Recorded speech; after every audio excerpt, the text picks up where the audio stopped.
সংস্কৃত পাঠশালাতে সকলকে স্বাগত জানাই। আমি সুরজিৎ রয়। আজকে ওয়েস্ট বেঙ্গল স্টেট ইউনিভার্সিটির সংস্কৃত ফিফথ সেমিস্টার জিইর 2023-24 সাজেশন নিয়ে একটু আলোচনা করব।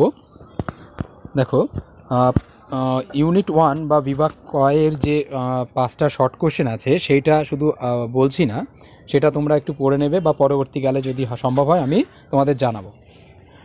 বিভাগ ক্ষয়ের মধ্যে যে প্রত্যয় আসবে, প্রত্যয় থেকে যে টিকাগুলো আসবে, তোমরা এই মূলত এই চারটে পড়ে যাও, যে ত, ল্যব, তবতু, তব্য এবং অনিয়, তব্য অনিয়র এই প্রত্যয়টা, এই চারটে টিকা পড়লে আশা করি তোমরা কমন পেয়ে যাবে। আর 3টে ধাতু তোমাদের পড়তে হবে, কৃধাতু, শেপ ধাতু আর শ্রু ধাতু।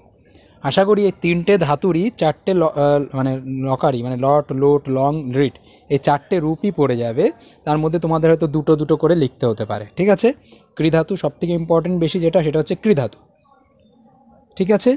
আর এরপরে আসছে হচ্ছে গীতা, শ্রীমদ্ ভগবদ্ গীতার 12শ অধ্যায়। এর মধ্যে যে একটা ব্রড কোশ্চেন তোমাদের লিখতে হবে, তার মধ্যে হচ্ছে তোমরা দেখে নাও, এই টোটাল তিনটে প্রশ্ন তোমরা পড়বে। তার থেকে সবথেকে বড় ইম্পর্টেন্ট যে প্রথমটা, এটা হচ্ছে দ্বাদশ অধ্যায়ের নামকরণ, ঠিক আছে? এছাড়াও এই প্রশ্নগুলোর মধ্যে 1 নম্বরটা যেরকম ইম্পর্টেন্ট, এই 3 নম্বর প্রশ্নটাও ঠিক তেমনই কিন্তু ইম্পর্টেন্ট। অর্থাৎ এই 3টে প্রশ্ন পড়লে আশা করি তোমাদের সব পেয়ে যাবে।